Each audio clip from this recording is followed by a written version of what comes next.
কি হইছে? তোর মুড অফ কেন? কিছু না, এমনি। ঢং না কইরা বল কি হইছে? আমি না একটা ক্যামেরা কিনবো, বুঝছস? কি ক্যামেরা? ডিএসএলআর? না, মিররলেস। কত টাকা? 60 60 টাকা? 1000। অত টাকা তুই কোথায় পাবি? আমার 40-এর মতো জমানো আছে, আর 20 বাকি।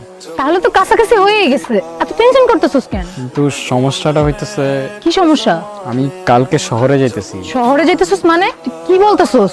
তুই ওখানের মানুষজনকে জানোস কেমন? আরে ধুর, আমার পরিচিত একটা বড় ভাই আছে, ফেসবুকে পরিচয়, ফটোগ্রাফার। আর সেকেন্ড হ্যান্ড ক্যামেরাটা যে কিনবো উনিই ম্যানেজ করে দিছে। উনি অনেক ভালো মানুষ। ফেসবুকে পরিচয় একটা মানুষের কথায় তুই তাকে ট্রাস্ট করে ফেলছস? ফাহিম ভাই আমার অনেক দিনের পরিচিত, সে অনেক ভালো মানুষ। তুই কারো সম্পর্কে না জেনে কথা বলিস না। আমি অত কিছু বুঝি না অর্ণব, তুই কালকে শহরে যাবি না। আমি যাব। তুই যদি কাল শহরে যাস, আমি আর কোনোদিন তোর সাথে কথা বলবো না।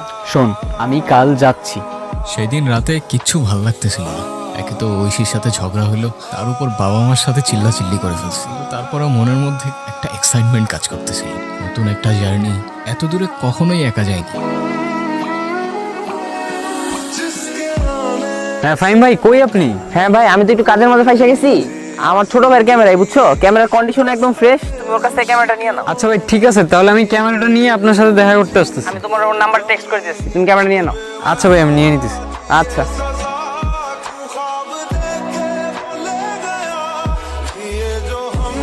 এ ভাই, আপনি? ফাহিম ভাই একটা ক্যামেরার কথা বলছিল। হ্যাঁ, এই যে দাও ভাইয়ের টাকাটা। ও হ্যাঁ ভাই, এই যে ভাই পুরোটাই আছে। ভাই তাহলে তো আমার ব্যাগটা নিয়ে যান। দুইটা ব্যাগ নিয়ে তো টানাটানি করতে ঝামেলা হয়ে যাবে। আচ্ছা, সমস্যা নাই, আপনি ব্যাগ আমার কাছে রেখে দেন, আমি ফাইম ভাইয়ের কাছে দিয়ে দিব। আচ্ছা, তাহলে আপনি ফাহিম ভাইয়ের কাছে পাঠিয়ে দিন।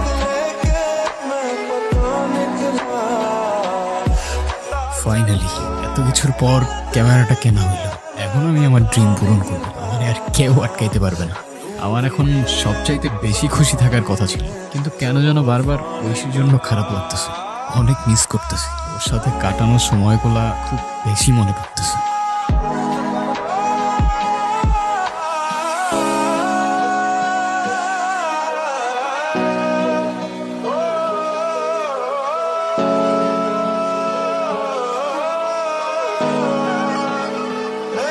আমার ক্যামেরা এইখানেই তো রাখছিলাম।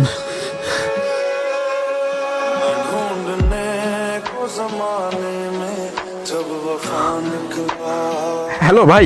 হ্যাঁ, কই তুমি? ভাই আমি অনেক বড় একটা বিপদে পড়ে গেছি ভাই। কেন, কি হয়েছে? ভাই আমি জানি না আমি এখন কি করবো, আমি বুঝতেছি না। আচ্ছা, সমস্যা নাই, তুমি চলে আসো, আমি তোমারে আমার অ্যাড্রেস দিয়েছি। ভাই এখন আমি কি করব? কিভাবে হারাইলো? আমি জানি না ভাই, আমি সত্যি জানি না। আমি জাস্ট ক্যামেরার ব্যাগটা আমার পাশের সিটে রেখে আমি কখন ঘুমিয়ে গেছি আমি নিজেও জানি না ভাই। যখন চোখটা খুললাম ক্যামেরাটা নাই। তো এখন কি করবা? দেখো আর একটা ক্যামেরা কিনতে পারো কিনা। কি বলতেছেন ভাই? আমি মিডল ক্লাস ফ্যামিলির ছেলে, আমি এই টাকাগুলো যে কিভাবে ম্যানেজ করছি শুধু আমি জানি ভাই। আমি আরেকটা ক্যামেরা এখন কিভাবে কিনবো? তো ভাই, আমি এখন কি করবো বলো? ক্যামেরা ছাড়া তো আমি তোমার কাজ দিতে পারবো না। ভাই আমার কাজ লাগবে না ভাই, আমি তো শুধু শহরে আসছি ফটোগ্রাফিটা শেখার জন্য। আপনি শুধু আমার ফটোগ্রাফিটা শেখান। ভাই তুমি একবার বুঝো, আমি ক্যামেরা ছাড়া তোমার কেমনে ফটোগ্রাফি শিখাবো? আর আমার কি কোনো কাম কাজ নাই? রাস্তাঘাটে যারে বা মোড়ে ধরে ধরে ফটোগ্রাফি শিখাবো? ভাই আপনি জানেন না আমি কত কিছু পার করে শহরে আসছি। এইসব আজারে প্যাশন দিয়ে না কিচ্ছু হয় না। মাঠে নামতে হইলে টাকা নিয়ে নামতে হয়। তোমার মতো বলাবান কত আইলো আর গেলো। ভাই আরে যা তোরে ভাই, আমার টাইম ওয়েস্ট করিস না, যা।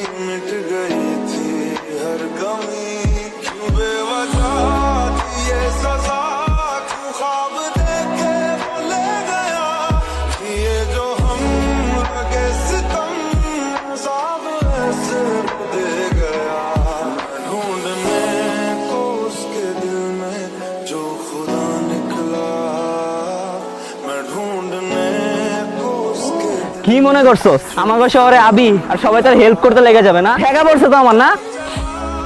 শোন, আমাকে শহরে যারা নতুন আহে না, ওগুলোকে আমি এমনিই খেলি। এই শহরে আমি নতুন হইতে পারি কিন্তু খেলোয়াড় অনেক পুরান। ক্যামেরাটা দিয়ে দে। ফাহিম ভাই, আপনার আমি চোখ বন্ধ করে ট্রাস্ট করতাম, কিন্তু আপনি ট্রাস্ট রাখার যোগ্য না।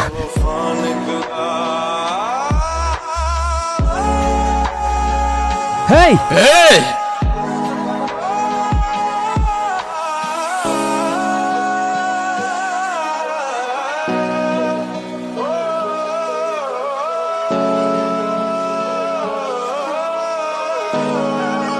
এই সিচুয়েশনে আমি আর বুঝতে পারতেছিলাম না আমি কই যাব। চোখের সামনে এতগুলা রাস্তা, তারপরও আমি একটা অন্ধকার চিপার মধ্যে পড়ে আছি। চিপায় পড়লে আমার একটা মানুষের কথাই মনে পড়ে। ঐশী। অর্ণব, আচ্ছা তোকে একটা জিনিস দিব, রাখবি? কি? আমার তো তেমন সামর্থ্য নাই তোকে তেমন কিছু দেওয়ার। সে ক্লাস 8 থেকে আমি এটার মধ্যে তোর জন্য টাকা জমাইছি। 20,000 হয়তো হবে না, কিন্তু যা হবে তোর হয়তো কাজে আসবে। নে এটা। তুই কি করতেছিস এগুলা? তোর আমার নিয়ে টেনশন করতে হবে না। আমি বাসায় বাবার সাথে চিল্লাচিল্লি করে কালকে কিছু টাকা ম্যানেজ করে ফেলছি। আর আপাতত মিররলেস নিতেছি না, একটা ডিএসএলআর দিয়ে কাজ চালাই নিব। তারপরেও তুই প্লিজ রাখ এটা। তোর দেওয়া গিফট তো আমি ঠিকই নিব, কিন্তু এখন এটা আমি তোর কাছে জমা রেখে যাইতেছি। দেখ, এটা তোর একটা ইমোশন, আর তোর ইমোশন আমি ভাঙতে পারি? ধর, আবার মনে করিস না তোরে আমি দিয়ে যেতেছি। সবগুলো টাকা কিন্তু আমার, আমি কিন্তু এসে আবার ফেরত নিব। এটা ভাঙার কথা ভুলেও ভাববি না। এখন একটু হাস। এখন আসি আমি। আচ্ছা শোন, শহরে যাচ্ছিস, ওখানকার মানুষজন এখানকার মানুষের মতো না। কাউরে এত সহজে ট্রাস্ট করিস না। কার ট্রাস্ট কে ভাঙে, সত্য মিথ্যা কেই বা জানে। এই তো জীবন, এখানে কেউ জিতে আর কেউ হারে। দূরের মানুষ কাছের হয়ে সুযোগ বুঝেই চাকু মারে।